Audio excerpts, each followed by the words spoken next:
नमस्कार दोस्तों, विश्वास लर्निंग प्राइवेट लिमिटेड में आपका हार्दिक स्वागत। भारत के वे सभी छात्र या अभ्यर्थी जिन्होंने आज यूपीएससी की प्रारंभिक परीक्षा देकर आए हैं, वो अपने मिशन में कामयाब हों, सफल हों, इसके लिए हमारे ओर से अग्रिम शुभकामनाएं।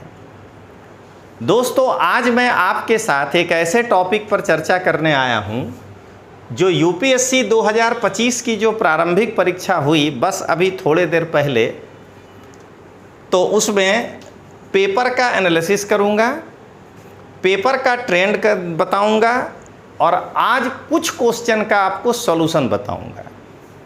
मैं सबसे पहले अपने विद्यार्थियों को यही बताना चाह रहा हूं कि ABCD कर लेने से आप अगला साल वही क्वेश्चन तो आने वाला है नहीं कि आप जो है फिर ABCD कर देंगे।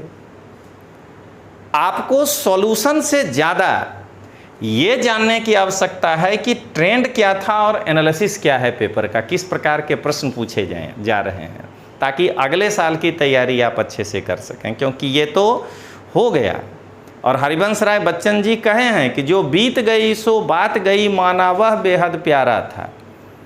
तो अब तो ये बीत गया, अब जो दिया है परीक्षा बस वही केवल अपना जानना चाह रहा है कि मेरा होगा कि नहीं। इसलिए मैं पेपर एनालिसिस और ट्रेंड और कुछ पेपर के क्वेश्चन के सॉल्यूशन भी करूंगा। मैं अपनी बात शुरू करने के पहले एक लाइन बोल रहा हूं कि कोचिंग क्लास का आमोद काल खत्म हो गया। जैसे भारत और चीन संबंध में आप पढ़ते हैं 1962 के पहले आमोद काल, जितने कोचिंग क्लास के द्वारा सेलेक्टेड कैंडिडेट का फोटो वोटो लगाया गया था वो टाइम खत्म। अब आज जो परीक्षा हुआ है उस पर किसके मटेरियल से क्वेश्चन आया है वो बढ़िया है। जिसके मटेरियल से नहीं आया है फिर भी वो अगर फोटो लगाया है कि हमरे यहाँ से पास किया है तो समझने की बात है कि उससे बड़ा इंडिया में फ्रॉड कोई नहीं है। तो आमोद काल खत्म। आज के पेपर पर देखिए कि किसके यहाँ से क्वेश्चन फंसा है। तो चलिए दोस्तों शुरुआत करते हैं। सबसे पहले हम सभी जानते हैं कि ऑनलाइन क्लास NCERT का जो कोर्स है वह सबसे ज़रूरी है और वह बेसिक है। तो विश्वास लर्निंग ऐप में ये QR कोड है, आप जाएंगे तो NCERT ऑनलाइन कोर्स आपको मिलेगा 3,999 में। आप विश्वास लर्निंग ऐप डाउनलोड करिए और इस कोर्स को आप ज्वाइन करिए। बेसिक जानकारी और आपका फंडामेंटल क्लियर हो जाएगा। क्योंकि इस कोर्स में क्या है ज़रा देखिए। हिस्ट्री हमने इसमें 6 से 12 तक को कवर किया है। 214 वीडियो है, 225 घंटा। इतना इतिहास तो प्रीलिम्स पढ़ाने में टीचर नहीं देता है घंटा। ज्योग्राफी इसमें 6 से 12 तक है, 149 वीडियो है, 160 घंटा। सिविक्स 6 से 12 तक है, ये प्रिंटिंग मिस्टेक है, 12 तक है, 92 वीडियो, 100 घंटा। इकोनॉमिक्स 9 से 12 तक का है, 86 वीडियो है, 90 आवर्स। पॉलिटिकल साइंस 11-12 का है, क्योंकि सिविक्स और पॉलिटिकल साइंस को अलग कर दिए हैं, अच्छा इसीलिए ये 6 to 10 है, okay. 90 video, 100 hours. Sociology 11 and 12 का है, 27 वीडियो, 30 आवर्स। और साइंस 6 to 10 150 वीडियो, 170 आवर्स। और art and culture 11-12 29 video, 30 hours.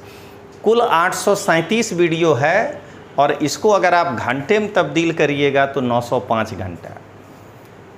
किसी प्रदेश की बात हम नहीं कर रहे हैं, पूरे भारत में किसी कोचिंग संस्थान में ये दम नहीं है कि अपने टीचरों से NCERT 1000 घंटे पढ़वा करके आपको जो है ये क्लास दे सके।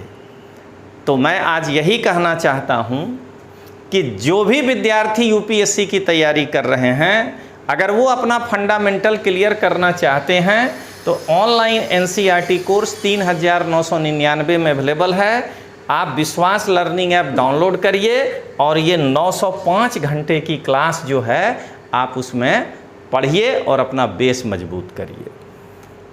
आइए दोस्तों, सबसे पहले पेपर एनालिसिस कि किस पोर्शन से कितने प्रश्न पूछे गए। तो जैसा कि आप सभी जानते हैं और मैं भी हमेशा कहता हूं कि यूपीएससी की तैयारी अगर आप कर रहे हैं तो आपका इतिहास मजबूत होना चाहिए। हमको छोड़कर ये बेबाक तरीके से कोई नहीं बोल पाता है। आप देखिए, मैं बार बार बताता हूं कि 17 प्रश्न तो लगभग इतिहास से रहेगा। देखिए 16 प्रश्न यानी 32 अंक। यहाँ मैं आपको पहले ही बता दूं कि मैंने पेपर को एनालाइज कर लिया है और जो मैं कह रहा हूं उसको आप नोट कर लीजिए। आज के पेपर के एनालिसिस के आधार पर मैं विद्यार्थियों को एक कट ऑफ बता रहा हूं। अगर रिजल्ट 10,000 के अंदर रहा तो 90 प्लस, और अगर रिजल्ट 10,000 से ज़्यादा दिया गया तो ये मेरिट 80 और 90 के बीच ही रहेगा। आसान प्रश्न मत समझिएगा। ये भारत में एक बॉलर हुआ करता था करसन घावरी, वो गूगली बॉलिंग करता था, तो ये गूगली पेपर है, ध्यान रखिएगा। तो अब समझिए 80 और 90 के बीच का पेपर है और सबसे आसान पूछा है इतिहास। अगर आप इतिहास अच्छे से पढ़े हों तो ये 32 मार्क आपके जेब में होता है।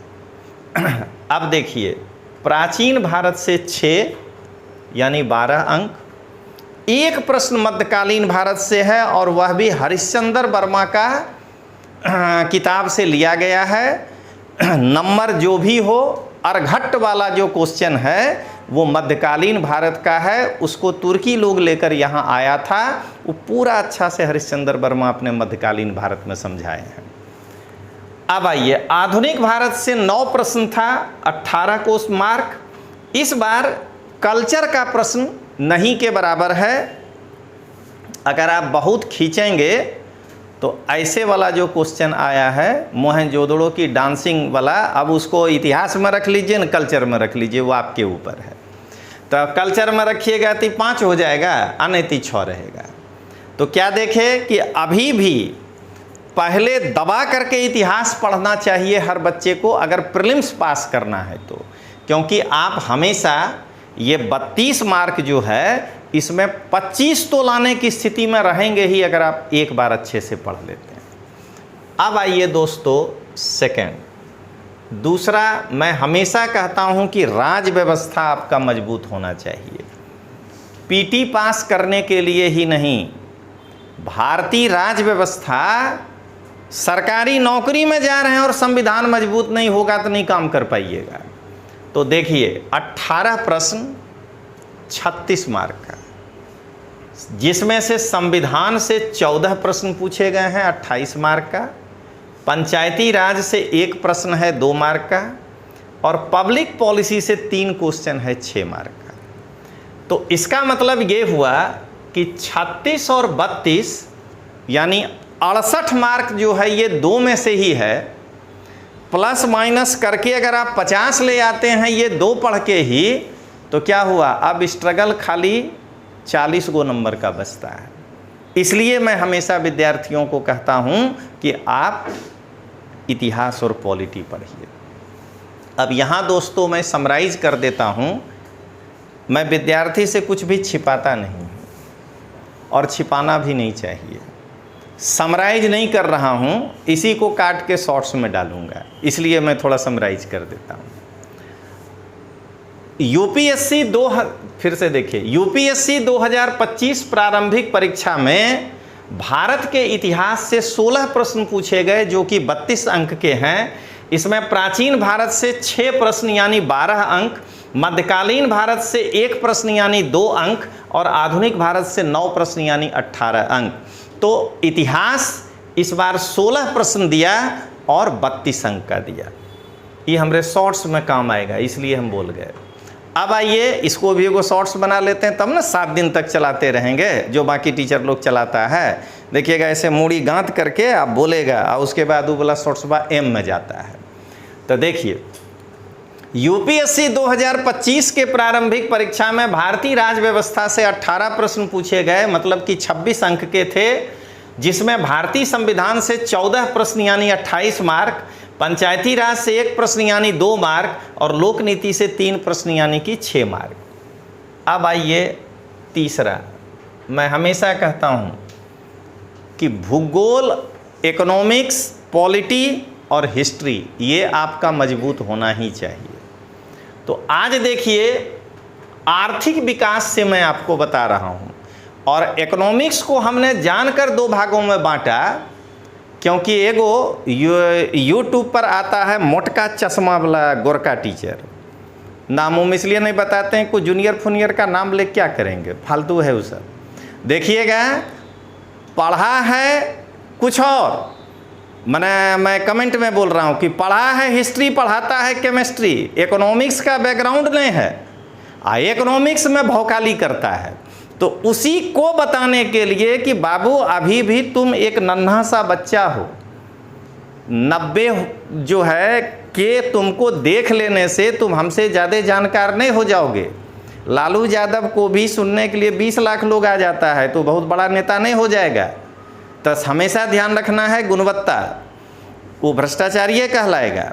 तो जरा आगे बढ़िएगा। तो सबसे पहले वो मोटका चश्मा वाला को आज बता रहे हैं कि फालतू जो 1 साल तक तुम मेढक के तरह टर्टर करते रहते हो यूट्यूब में, लड़के कैरियर काहे बिगाड़ रहे हो। तुमको नहीं आता है तो घर में बैठ जाओ ना। तो सुनिए अब जरा आगे, ये परंपरागत और करंट दोनों है। आर्थिक विकास से 15 प्रश्न 30 मार्क का, जिसमें परंपरागत 14 पूछा है, लाल एंड लाल से पूछा है, मोटका चश्मा वाला के मटेरियल से नहीं पूछा है।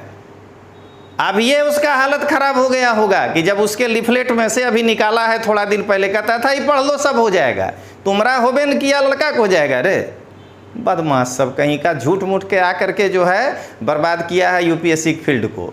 तो देखिए परंपरागत 14-28 मार्क का, समसामयिकी एगो था मात्र, इसलिए कि बजट 2025 नहीं न कहा था बजट में राजकोषीय व्यय इतना है। वो तो किसी भी साल का हो सकता है, वो कैसे करंट हो गया। अगर कहता कि बजट 2025 का ये घटना है तब कहते कि वो करंट अफेयर्स है। तो चलिए अब जरा इसको फिर समराइज कर दें, तीसरा शॉर्ट्स काम आ जाएगा। तो आर्थिक विकास में 15 प्रश्न 30 मार्क का पूछा है, जिसमें ट्रेडिशनल 14 है 28 मार्क का, और समसामयिकी 1 है 2 मार्क का। अब आइए दोस्तों पर्यावरण। मैं हमेशा कहता हूं पर्यावरण छोड़िए नहीं, पढ़िए, लेकिन ये नहीं कहिए कि ट्रेंड यही चल रहा है बहुत पूछेगा। देख लीजिए 12 पूछता था, अभी घट के 8 हो गया। तब सब पढ़िए, ये मत सोचिए कि इस बार कोई ज़्यादा पूछ दिया है तो अगली बार भी ज़्यादा पूछेगा। तब पर्यावरण से 8 प्रश्न है 16 मार्क का, परंपरागत 6 प्रश्न 12 मार्क का, और करंट जो है 2 क्वेश्चन 4 मार्क का। तब पर्यावरण से 8 क्वेश्चन 16 मार्क, परंपरागत 6 क्वेश्चन 12 मार्क, और समसामयिकी 2 क्वेश्चन 4 मार्क। अब आइए सामान्य विज्ञान, जनरल साइंस, और हम सभी जानते हैं कि यूपीएससी का साइंस टेक इसी में रहता है। तो सामान्य विज्ञान से 16 क्वेश्चन है 32 मार्क के, जीव विज्ञान 2 4 मार्क का, भौतिकी विज्ञान से 1 2 मार्क का, रसायन से 3 6 मार्क का, और साइंस एंड टेक्नोलॉजी 10 20 मार्क का। एक प्रश्न या तो इधर रख सकते हैं या तो इधर रख सकते हैं, वो आर्टिफिशियल रेन वाला, चाहे तो यहाँ रख लीजिए और चाहे तो यहाँ रख लीजिए। अब आइए दोस्तों भूगोल से कितना क्वेश्चन पूछता है। इस बार भारत के वे सभी तुर्रम खान जो भूगोल में सलाह दिया करते थे कि वर्ल्ड ज्योग्राफी मत पढ़ो, क्वेश्चन नहीं आता है, अब फिजिकल तो देखना ही नहीं, उसको यूपीएससी मुंह में कालिक चूना पोत करके जो है सुला दिया। मैं हमेशा कहता हूं कि सिलेबस जो दिया है उसमें यूपीएससी बोला कि नहीं नहीं वर्ल्ड ज्योग्राफी लिख दिए हैं, नहीं पूछेंगे। तो इस बार का देखिए भूगोल से 15 प्रश्न बढ़ गया, 10 ही हुआ करता था। इसीलिए कह रहे हैं कि ये एनालिसिस अत्यंत निकृष्ट एनालिसिस है कि इससे इतना क्वेश्चन पूछ रहा है तो अगला साल भी पूछेगा। वो बदलाव हो सकता है, हाँ उसके आसपास घूमेगा कि आप इससे एक अंदाज लगा सकते हैं कि 10 और 12 13 के बीच जो है भूगोल हरदम रहेगा। तो देखिए, भूगोल से 15 क्वेश्चन 30 मार्क का, जिसमें भौतिक भूगोल से 7 क्वेश्चन है 14 मार्क का, विश्व भूगोल से 6 क्वेश्चन है 12 मार्क का, और भारत के भूगोल से अबरी खाली 2 गो 4 मार्क का। लेकिन अब इसका मतलब ही नहीं भूगोल भारत का नहीं पढ़ाएं, कोई साल फिर ये बढ़ जाएगा। पढ़ाएंगे तीनों, एक सेक्शन पकड़िए कि हिस्ट्री पूरा, ज्योग्राफी पूरा, पॉलिटी पूरा, इकोनॉमिक्स पूरा, हम जो है पीटी पास कर जाएंगे। और साथ में जानबे करते हैं वो सत्यनारायण भगवान का जो प्रसाद है सबको मिलता है, वो है करंट अफेयर्स, वो सबको पढ़ना है, साथ में पढ़ते रहिए। तो आइए जरा इसको समराइज कर दें। अगला शॉर्ट्स, भूगोल से 15 प्रश्न पूछे गए हैं जो 30 अंक के हैं, जिसमें भौतिक भूगोल से 7, मैं इसको फिर से बोल दूं क्योंकि शॉर्ट्स में पता नहीं चलेगा कौन परीक्षा का है। तो यूपीएससी 2025 के प्रारंभिक परीक्षा में भूगोल से 15 प्रश्न पूछे गए हैं जो 30 अंक के हैं, भौतिक भूगोल से 7 प्रश्न 14 अंक के, विश्व के भूगोल से 6 क्वेश्चन 12 अंक के, और भारत के भूगोल से 2 क्वेश्चन 4 अंक के। ये इस बार का ट्रेंड रहा। अब आइए करंट अफेयर्स, ये 12 नहीं है, आप देख चुके हैं, इकोनॉमिक्स में भी एगो है तो 13 हो गया, पर्यावरण में भी 2 गो है तो 15 हो गया, साइंस टेक में भी 3 गो हो जाएगा। तो ऐसे जोड़िएगा तो ये हमेशा हम कहे हैं कि 20 रहेगा अगर सबका करंट जोड़ दीजिएगा। तो लोक नीति वाला सवाल करंटे का होता है। तो ऐसे उन सबों को टॉपिक वाले करंट को छोड़कर, जैसे इस बार देख लीजिए, यूपीएससी खेल पर प्रश्न नहीं पूछता था, इतना साल से पूछ दिया। उसको पता है कि 3-4 गो जो मास्टर जो यूट्यूब में आके बकर बकर करता है, वो जो बोलेगा आप रिपलट दो। हर बार उसको जो है औंधे मुँह गिराता है, लड़का को पता नहीं चलता है बेचारा को। क्यों? वो इतना वाकपटु है कि 5 दिन बाद फिर खड़ा होता है और आपको ऐसा घुमा देगा कि आप पूरे 1 साल आप फिर आप उसी के आभा मंडल में। आप अभी जाके उसको पूछिए उसके चैम्बर में बैठ के कि अरे मास्टर, तुम तो बोला था कि खेल नहीं पढ़ना चाहिए, खेल से सवाल नहीं होता है, तो काहे आ गया खेल से सवाल? तो सब कुछ आता है। तो देखिए, समसामयिकी से 12 प्रश्न 24 अंक के, जिसमें भारत से 7 है 14 मार्क का और विश्व से 5 है 10 मार्क का। तो ये एक ट्रेंड एनालिसिस था जो आपको बताए। अब कम से कम 100 में से आज 10 प्रश्न आपको जो है हम बताने जा रहे हैं, उसका आंसर और एक्सप्लेनेशन से ज़्यादा इम्पोर्टेंट है कि देखिए वहाँ कैसे आप क्वेश्चन को पकड़िएगा कि 2 गो आता हो तब भी आप कैसे टिक मार दीजिएगा। लेकिन उससे आगे बढ़ने के पहले मैं विद्यार्थी को यही सलाह दे रहा हूँ और एक बार कह रहा हूँ कि आप एक बार आत्मचिंतन करिए। आज जो पेपर पूछा गया है उसको ले करके जितने भी लिफलेट्स बाजार में घूम रहे हैं, कोचिंग का लिफलेट्स, और आप जितने टेलीग्राम को ज्वाइन करके रखे थे, जरा देखिए कि उसमें से कितने प्रश्न आए हैं। अगर उतनी ऊर्जा हम ऑथेंटिक किताब में लगा दिए होते, सविंदर सिंह में या इग्नो के पर्यावरण के मटेरियल में या केसी श्रीवास्तव के प्राचीन भारत में या बीएल ग्रोवर बिपिन चंद्रा के आधुनिक भारत में, तो आज जो है आप कहाँ होते और अभी उस चक्कर में कहाँ पे हैं। तो इसलिए मैं विद्यार्थी को यही सलाह दे रहा हूँ कि आप उस चीज़ को देखिए और हमेशा लिफलेट से दूर भागिए। लीफ जो है लेट है, उसमें हम बता रहे हैं वो एगो पत्ती है, खाइएगा लेट हो जाइएगा, मतलब कि स्वर्गीय। अरे अबरी वाला परीक्षा के लिए तो नहीं पास करिएगा तो होइए न जाइएगा, तो इसलिए ध्यान रखिएगा।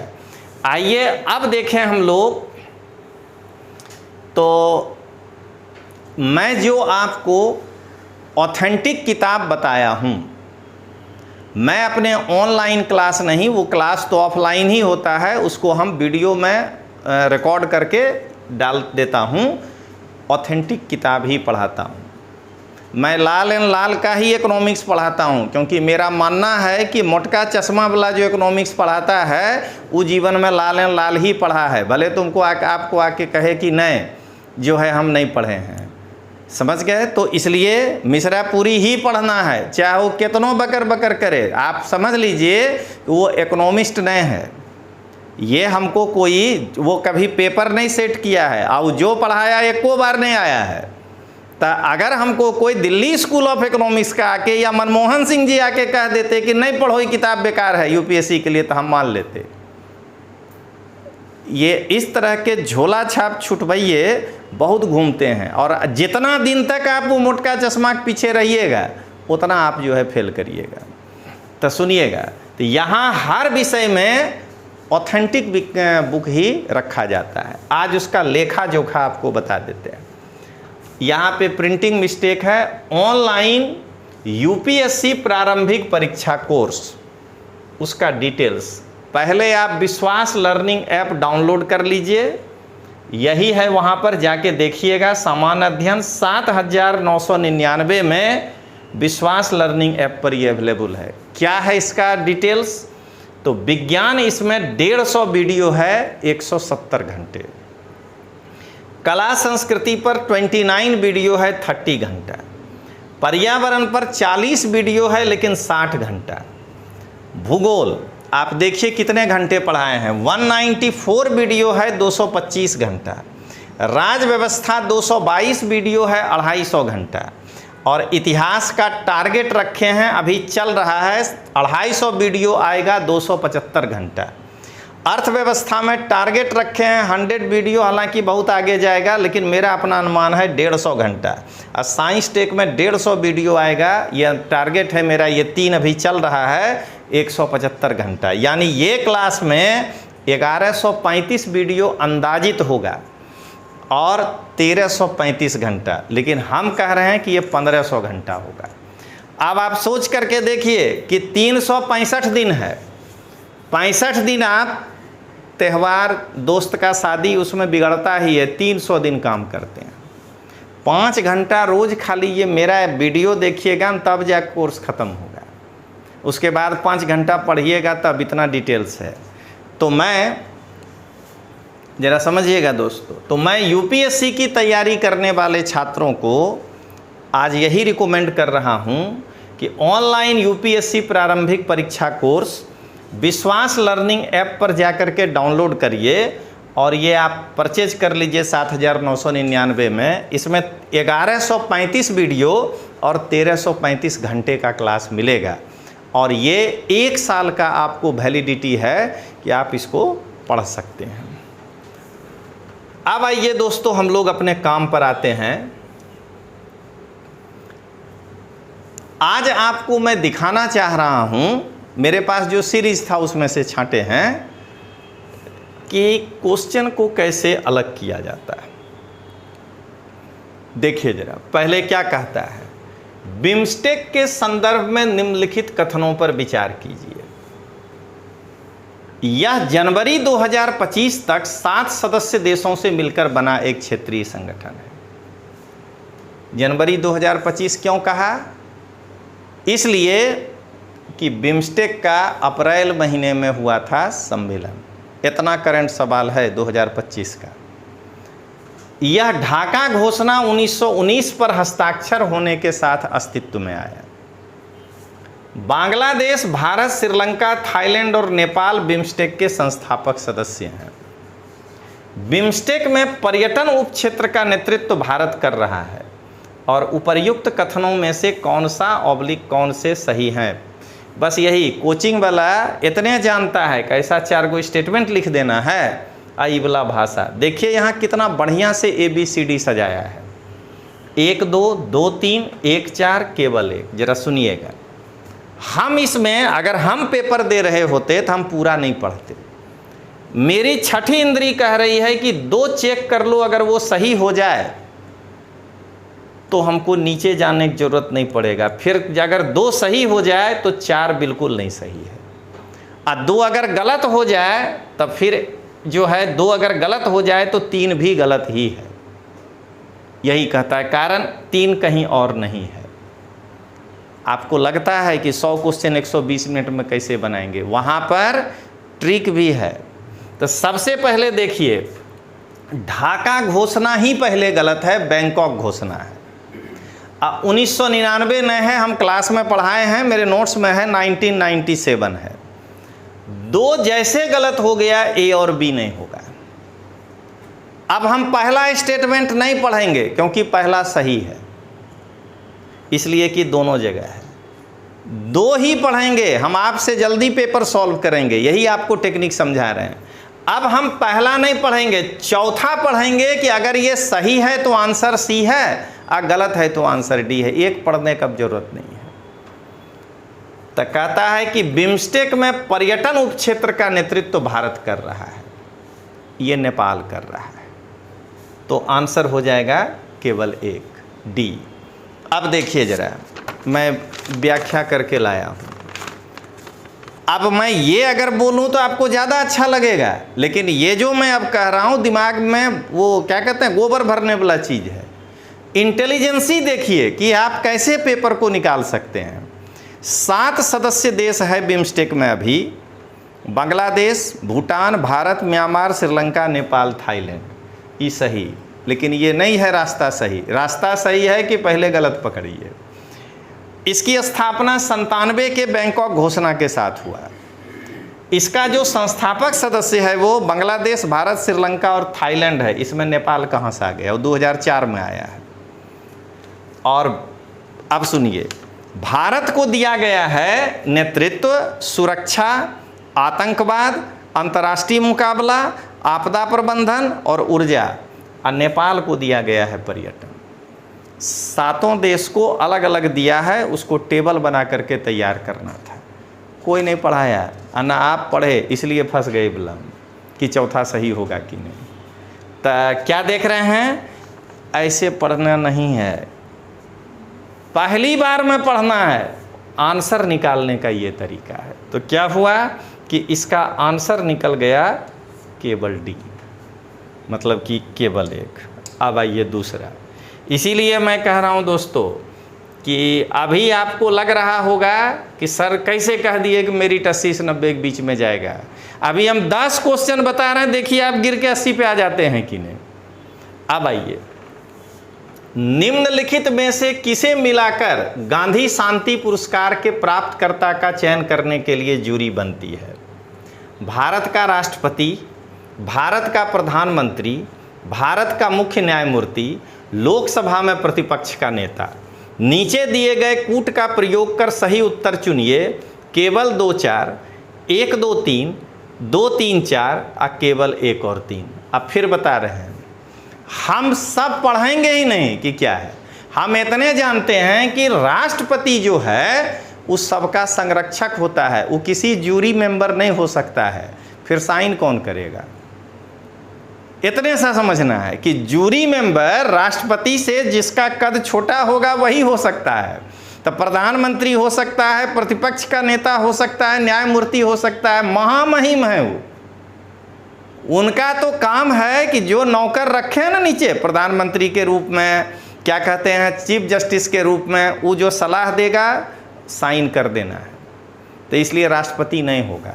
जैसे राष्ट्रपति नहीं होगा, आप देख लीजिए बी और डी नहीं होगा। इतने पकड़ना है। अब या तो 2 4 है या तो 2 3 4 है। इसका मतलब 2 4 है, 3 अगर सही है तो सी आंसर है, और 3 नहीं सही है, सी आंसर नहीं है। सीधी सी बात है। तो भारत का मुख्य न्यायमूर्ति को तो रखा ही गया है, ऐसे याद भी रखना है। तो क्या देख रहे हैं, इसका आंसर हो गया सी।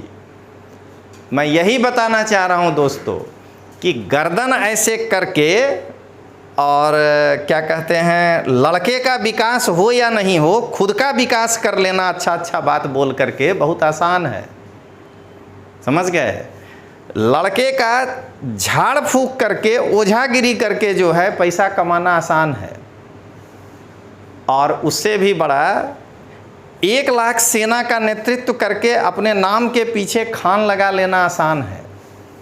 लेकिन परफॉर्म करना बहुत कठिन है। जिस दिन रिजल्ट आता है ना, उस दिन ये पेपर, उस दिन बंगला झांकने लगता है। वो मुर्गा निकाल के पास लड़का को खिलाना बहुत आसान है। आज यूपीएससी के पेपर को मुर्गा खिला के दिखा दो तो मान जाए। तो दिक्कत यही है कि अंदर से दम होना चाहिए। लड़का का विकास हो या नहीं हो, अपना होना चाहिए। समझ गए? लड़का को झाड़ फूक करके, ओझागिरी करके पैसा कमा लो। अपना बेटा को अमेरिका भेज दो पढ़ने 11वें में, मत करवाओ यूपीएससी की तैयारी। काहे? खुदे नहीं आता है, बेटवा कहाँ से पढ़ावेंगे? सबसे बड़ा चीज़ है। आइए अब जरा तो देख लीजिए इसका आंसर। अब पढ़ा देते हैं कि भाई जूरी में कौन कौन होते हैं। तो 4 गो आदमी, 3 गो आदमी होते हैं। भारत के प्रधानमंत्री हैं, विपक्ष के नेता हैं, मुख्य न्यायाधीश हैं, ये सब उसमें होते हैं। अब आइए अगला प्रश्न लीजिए। ब्रिक्स के संबंध में निम्नलिखित कथनों पर विचार कीजिए। 16वां ब्रिक्स शिखर सम्मेलन रूस की अध्यक्षता में कजान में संपन्न हुआ था। हम आपको देख लीजिए, पहले हम स्टेटमेंट कह ही नहीं रहे पढ़ने, अभी पहले यहाँ आने दीजिए, देखिए तब बताते हैं कि हम किसको खोजेंगे। अब कहता है कि इंडोनेशिया ब्रिक्स का पूर्ण सदस्य बन गया है। 16वां ब्रिक्स शिखर सम्मेलन का मुख्य विषय न्यायपूर्ण वैश्विक विकास और सुरक्षा के लिए बहुसांस्कृतिक वाद को सशक्त करना था। उपर्युक्त कथन में से कौन सा ऑब्लिक से सही है? 1 2 2 3 1 3 केवल 1। अब सुनिएगा, हम 1 को जांचने जाएं, अपना ऊर्जा काहे खर्चा करें? 3 जगह 1 है, सही निकल गया ना, तो फिर हमको करना होगा। उससे बेटर क्या है, ये 2 को जांचते हैं, ये 2 को अपने फेंका जाएगा। 1 को जांचने जाएंगे तो 1 को फेंकाएगा, हमेशा ऐसे चुनेंगे। तो ये जो है ना, इथोपिया के जगह पर इंडोनेशिया किया। हम क्लास में लिखाए हैं ब्रिक्स में कौन कौन देश है। तो इथोपिया, सऊदी अरब ये सब था, तो इसको किया इंडोनेशिया। इसका मतलब कि 2 कट। अब बता दीजिए, जैसे 2 कट हो गया BN 1 खत्म। अब हम 1 काहेल पढ़ने जाऊं? सही है, तीसरा सही है तो आंसर डी है, नहीं सही है तो आंसर सी है, बात खत्म है। ये हम कभी YouTube पर आके बताना नहीं चाहते थे, ये हम अपने क्लास में अपने विद्यार्थी को अब तक बताया करते थे। लेकिन है क्या कि बाहर इतना न लड़के का विकास कराने लगा, इतना न लड़के झाड़ फूक करके ओझागिरी करने लगा लोग, कि ये करना पड़ता है, उसको बताना पड़ता है कई बार कि तुम जो क्लास में फेंकम फेंक किए हो ना, आज इसीलिए रिजल्ट इतना खराब हो रहा है। तो अब सुनिएगा, ये जो है मुख्य विषय, ये कोई बहुत भारी थोड़े है। हर एक सम्मेलन का एगो थीम होता है। जब भी पढ़िए तो इस अगला साल पढ़िए 17वां ब्रिक्स आएगा तो उसका एक थीम होगा। तो यही थीम है, यही है न्यायपूर्ण वैश्विक विकास और सुरक्षा के लिए बहुसांस्कृतिक वाद। तो आंसर हो गया सी, 1 और 3। अब देखिए पढ़ देते हैं। 16वां ब्रिक्स सम्मेलन रूस के कजान शहर में हुआ था। ये हम GPSC की जब परीक्षा था तब हम गुजराती वाला हम क्वेश्चन बनाए थे। हमारा एगो बहुत कहिए किचन कैबिनेट का मेंबर है, हालांकि वो नया है, पूरा नाम बहुत लोग भी है, जोंटी उंटी सब है, लेकिन एगो नया मेंबर है मिहिर, वही अनुवाद किया था गुजराती में। तो वो किया था कि रूस के कजान शहर में हुआ था। अब देखिए नए सदस्य मिस्र, Iran, UAE, Saudi Arabia, Ethiopia, उसके जगह पे थोप दिया इंडोनेशिया। इसका न्याय संगत वैश्विक विकास और सुरक्षा के लिए बहुसांस्कृतिकवाद को सशक्त बनाना। आप हमारे पास इस टाइप का जितना सवाल ला के दीजिएगा, हमसे ज़्यादा सही कोई नहीं कर पाएगा, क्योंकि हमको सब नहीं आता है, हमको टेक्निक आता है कि कैसे सही किया जाता है।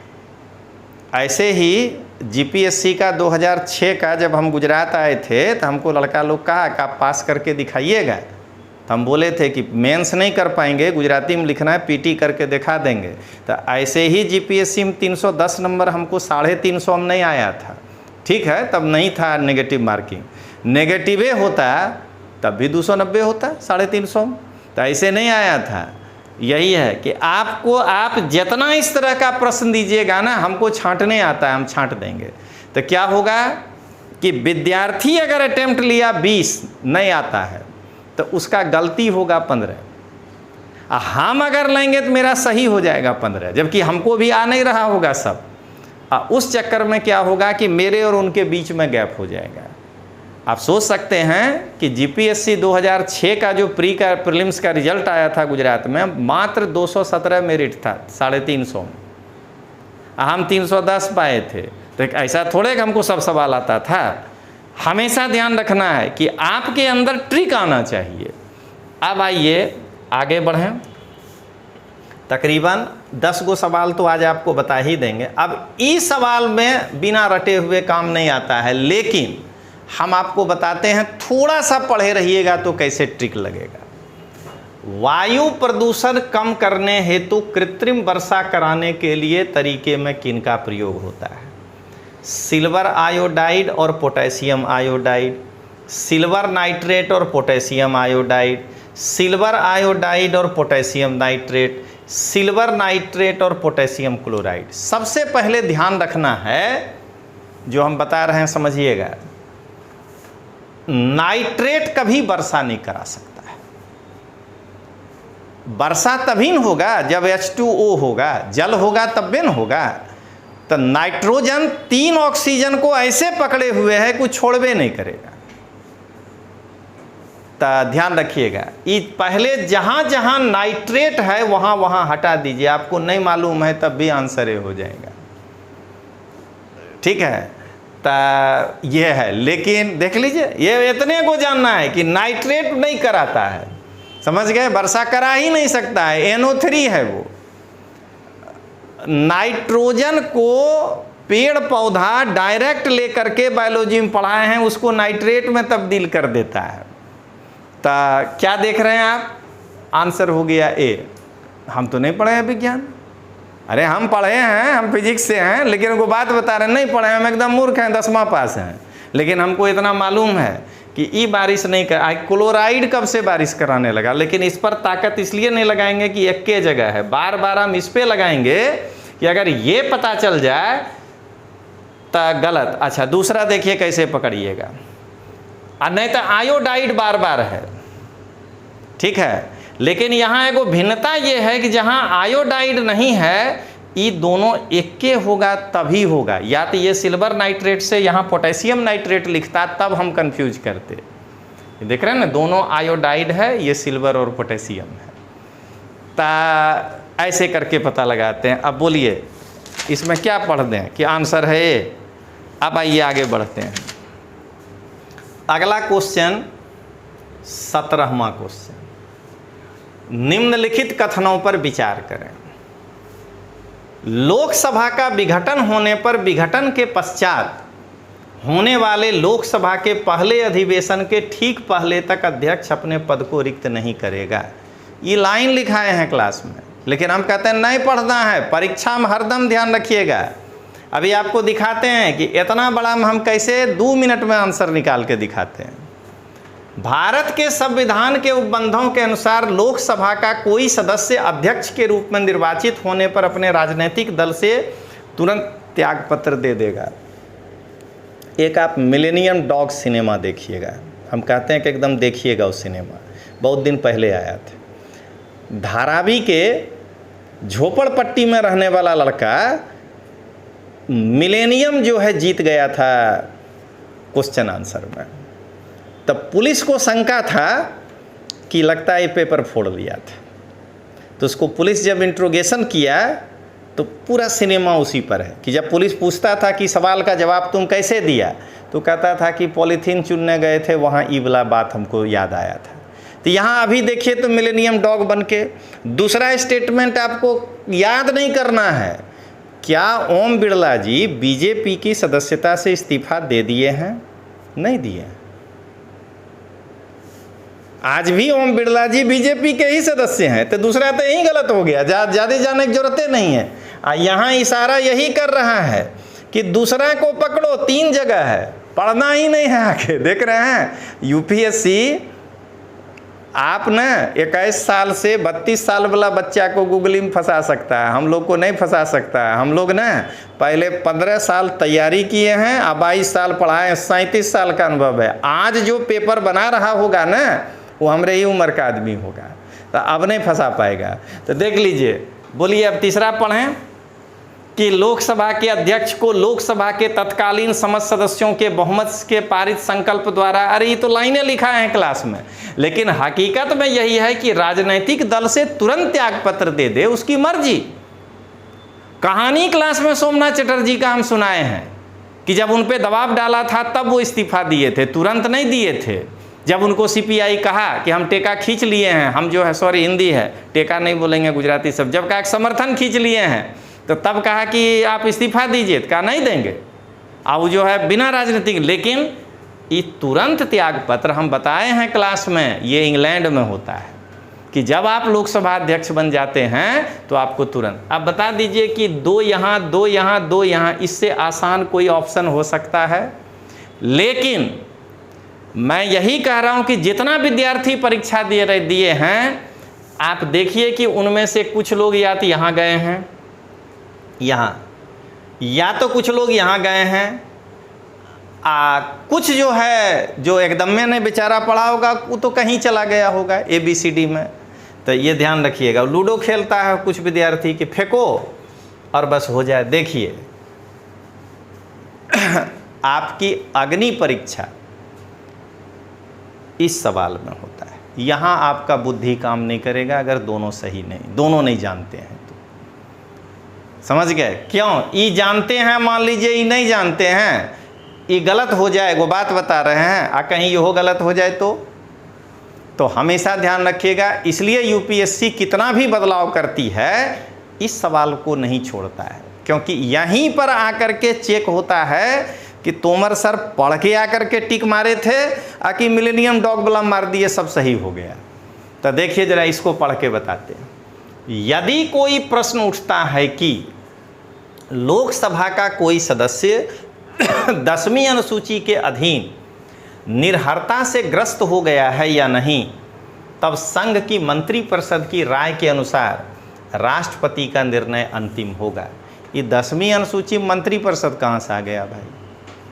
लोकसभा का अध्यक्ष न तय करता है। पहला स्टेटमेंट गलत हो गया।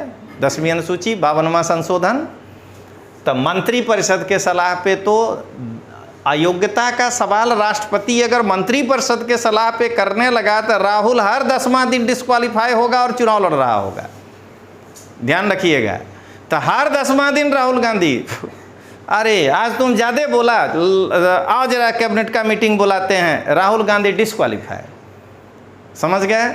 और मैं तटस्थ होकर बता रहा हूँ। और ठीक उसी तरह हमारे भारतीय जनता पार्टी के कर्नाटका के कई विधायक रोज डिस्क्वालीफाई। सिद्धरमैया कहेगा हटाओ, बड़ी बोलता है, बीजेपी का है, निकाल दो। हम यहाँ किसी एक दल की बात नहीं कर रहे हैं दोस्तों। ममता दीदी ने सुब्रतो बनर्जी को रोज बाहर निकाले कैबिनेट मीटिंग बुला करके।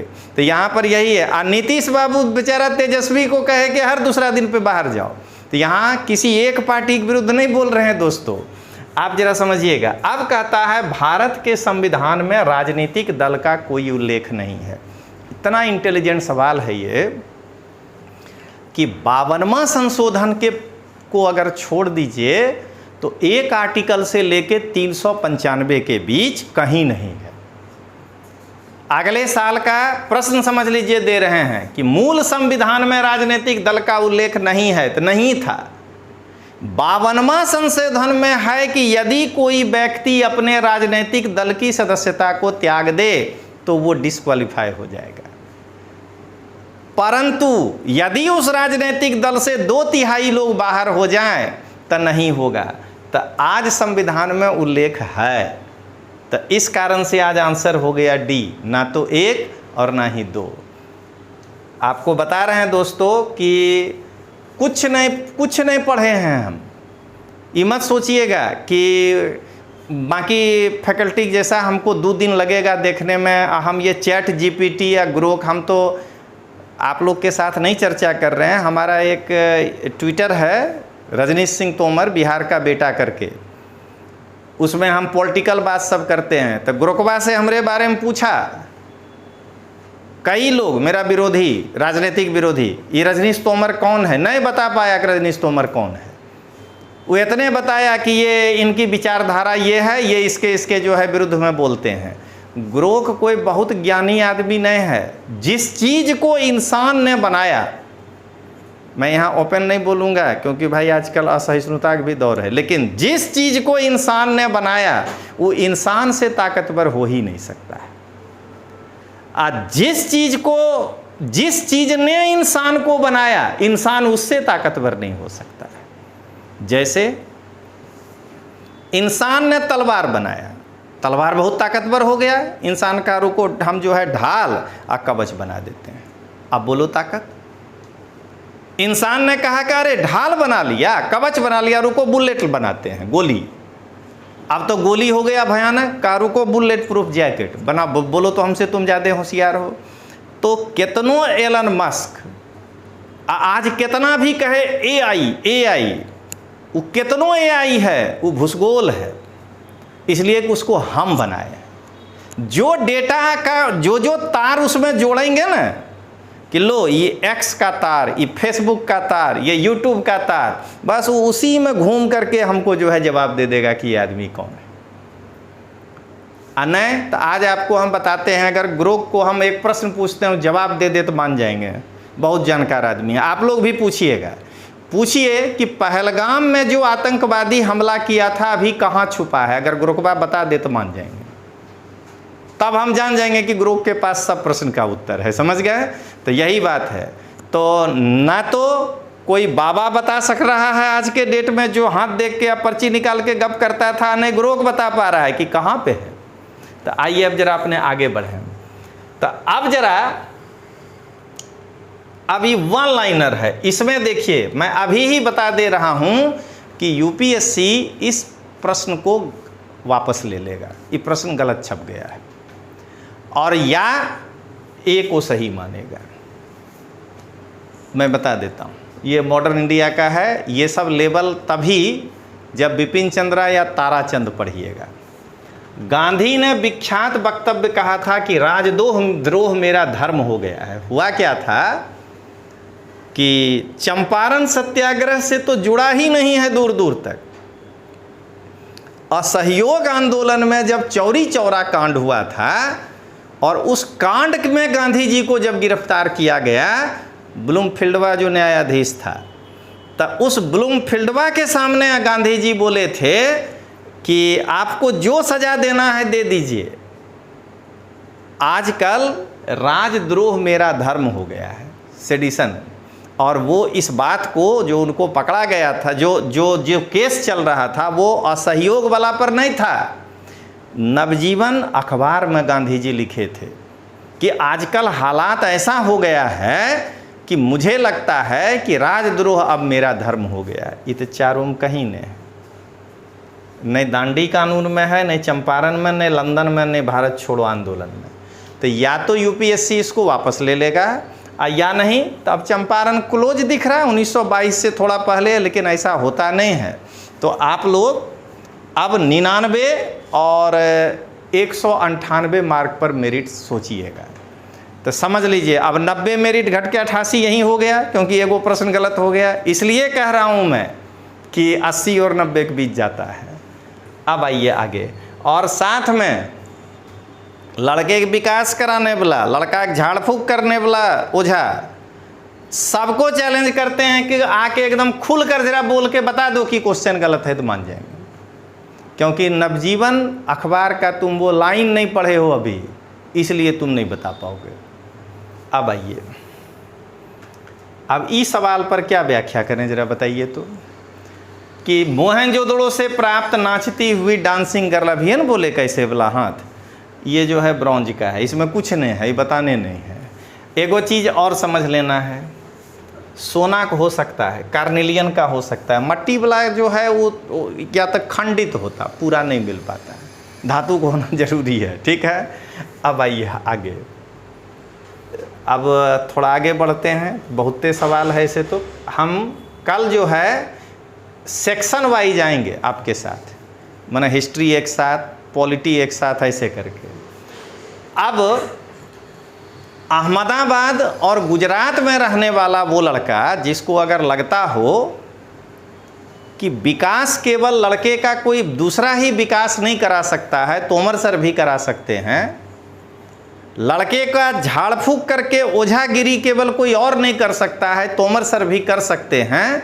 तो आपके लिए विश्वास लर्निंग प्राइवेट लिमिटेड अहमदाबाद, ये ऑफलाइन क्लास है।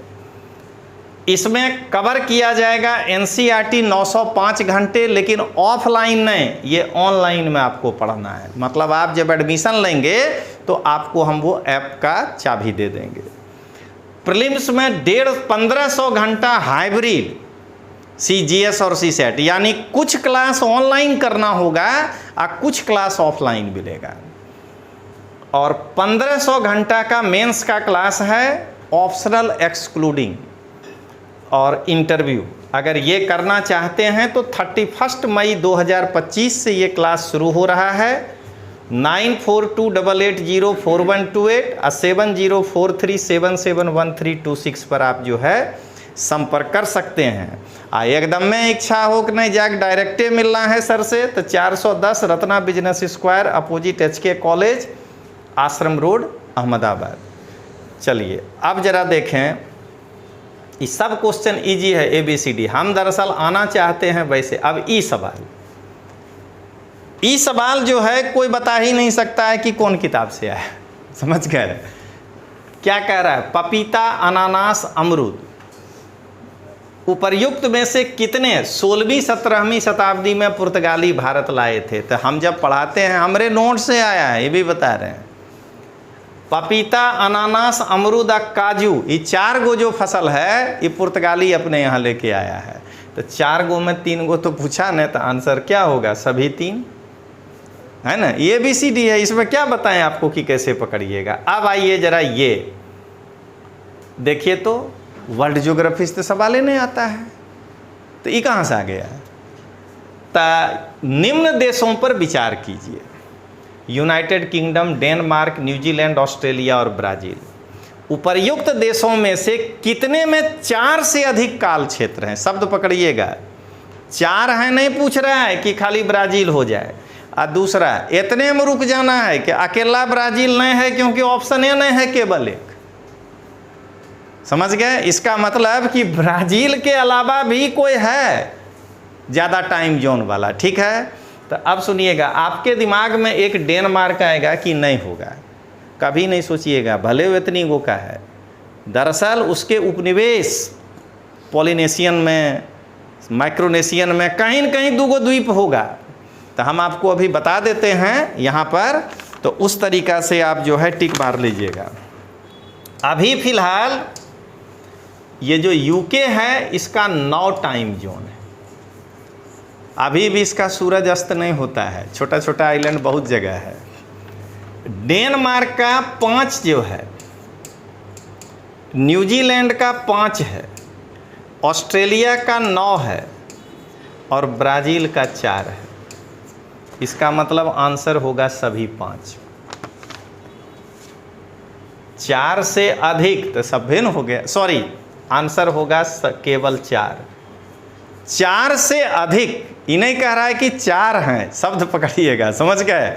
4 से अधिक। ठीक, तो आप जरा बताइए, तो आ गया मेरी टस्सी पे। आप क्या सोचे वहाँ से में कि 4 में ब्राज़ील ले लें, 3 से अधिक तब ना ब्राज़ील, 4 से अधिक में कैसे ब्राज़ील? तो इसको कहते हैं, इसमें आप पछतावा नहीं करिएगा, इसको कहते हैं सिली मिस्टेक। कि पेपर में अभी हमको, हम तो बहुत व्यावहारिक आदमी हैं, बता रहे हैं कि YouTube पर आके खड़ा होकर होशियार बनना बहुत आसान है। हमारा थोड़े उससे करियर जुड़ा है, होगा 90 मार पाएंगे, नहीं मारेंगे, नहीं मारेंगे, क्या दिक्कत है? लेकिन लड़का जहाँ बैठा है, 100 प्रश्न उसको 120 मिनट में सॉल्व करना है। एक प्रश्न पर 1.25 मिनट मात्र मिल रहा है, वो बेचारा ये पढ़ने में उसका 1 मिनट चला जाएगा। तो अब 0.25 में वो सोचे कितना कि 4 की 4 से अधिक। तो इसलिए ब्राज़ील कट, बाकी सब। अब आइए, आगे देखें, ये सब हम रखे थे, कल बताएंगे, भूगोल का सवाल है। अब जो हम रखें वो जो ये सब पर आएंगे, पिछली बार कल आएंगे ये सब सवाल पर। अब थोड़ा एगो और ले लें जो आपके काम का है, सब पे कल बताएंगे कि कैसे क्वेश्चन पकड़िएगा। ये सब टाइप का क्वेश्चन बहुत आसान होता है, ये सब टाइप का। तो ऐसे अगर देखिएगा तो यहीं दिख रहा है कि 14 साल से कम वाला 24 आर्टिकल है वो मूल अधिकारे होगा। इस सब में कोई भारी नहीं है, आसान सवाल छोड़ रहे हैं। ये जो है 45 है कार्यपालिका का पृथक्करण, इसीलिए कोई बहुत भारी चीज़ नहीं है और ये है ही हमारा मूल कर्तव्य। लेकिन क्या है कि अपने ज़रा उसको देखें ऐसा सवाल को, इसलिए जो है हम उसको छोड़े हैं। तो देखिए, कहता है निम्न देशों पर विचार करिए: Austria, Bulgaria, Croatia, Serbia, Sweden, north Macedonia. उपर्युक्त में से कितने उत्तरी अटलांटिक संधि संगठन सदस्य के देश के सदस्य हैं? केवल 3। इसका मतलब इतना तो तय है कि 6 गो में कोई 3 तो है, 2 नहीं है, समझ गए? 4, 5 नहीं तो सभ्य है, इतने समझ लेना है। तो अब देखिए आपको दिखाते हैं। सबसे पहले दिमाग में लगाइए बुल्गारिया। वर्ल्ड ज्योग्राफी से कहाँ सवाल आता है? बुल्गारिया एकदम बीच में है यूरोप में, कैसे जाएगा अटलांटिक महासागर में? तो बुल्गारिया कट नहीं होगा। जरा देखिए अभी, और सॉरी 1 मिनट गलती हो गया। बुल्गारिया है इसलिए कि जा नहीं पा रहा है, लेकिन अमेरिका वहाँ अपना अधिकार जमाना चाह रहा है। ऑस्ट्रिया नहीं है, ऑस्ट्रिया के साथ अमेरिका कभी आना भी नहीं चाहेगा अगर आप मध्यकाल को पढ़े हैं तो। क्रोएशिया बिल्कुल है, सर्बिया नहीं है। समझ लेना है कि सर्बिया के ऊपर छाया अभी भी कम्युनिस्ट रूस का है, इसलिए इसको नहीं ले रहा है। उसके बाद जो है स्वीडन बिल्कुल है, और नॉर्थ मैसिडोनिया भी है। आंसर क्या हुआ?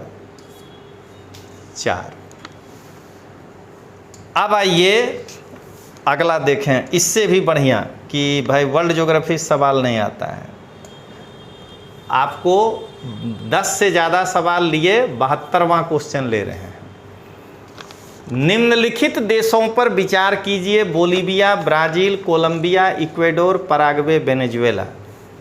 एंडीज पर्वत श्रृंखला उपर्युक्त देश में से कितने से होकर गुजरती है? केवल 2, केवल 3, केवल 4, केवल 5। ये 5 का मतलब है कि इसमें से कोई एक नहीं है, मिनिमम इतना तो है ही, नहीं तो आंसर होता सभी 6। ठीक है, तो सबसे पहले ध्यान दीजिए, तो ब्राज़ील नहीं है।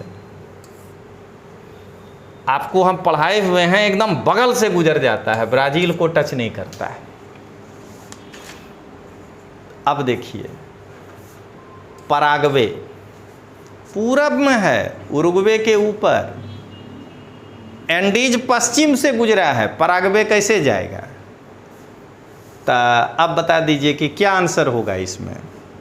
इसका आंसर हो जाएगा सी। ये केवल 4, 6 गो है तो। और अब आपको बता देते हैं कि भाई वो दिमाग भरने वाला बात, तो Bolivia, Colombia, Ecuador, Venezuela, Chile, Peru, Argentina, यहाँ से जो है एंडीज गुजरता है। अब क्लास का जो मेरा लड़का है उससे हम संबोधन कर रहे हैं कि बताइए कि जब आपको मैपवा खोलवा करके पढ़ाते हैं कि एंडीज को देखो, तो आज आपको फ़ायदा हुआ कि नहीं हुआ? उस समय आपको लगेगा कि तोमर सर जो है इधर जा रहे हैं, लेकिन तोमर सर ना इधर जा रहे ना उधर। तोमर सर भगवान बुद्ध के शिष्य हैं। भगवान बुद्ध ने कहा था कि भिक्षवे द्वेमे अंता पवज्जिता ना सेवितव्वा। हे भिक्षुओं, कभी भी संसार के 2 अंत का सेवन मत करना। कतमे द्वे, तो गाइड मटेरियल एक अंत है, और कोचिंग का लिफलेट दूसरा अंत है, टेस्ट सीरीज तीसरा, ये सब 2 अंत है। तब कहते हैं एते खो उभे अनुपगम तथागता अभिसंबुद्धा। इन दोनों के बीच में जाकर तथागत ने एक मार्ग खोजा है। साएब मध्यमा पटिपदा, वही मध्यम मार्ग है ऑथेंटिक बुक्स, सविंदर सिंह, चतुर्भुज मामूरिया, या क्या कहते हैं आप कोई और दूसरी किताब पढ़ सकते हैं, और या नहीं तो आप जो है ये केसी श्रीवास्तव, ये सब। तो संसार में यूपीएससी की तैयारी करने के दो मार्ग हैं, दो अंत हैं जो भगवान बुद्ध ने कहा है।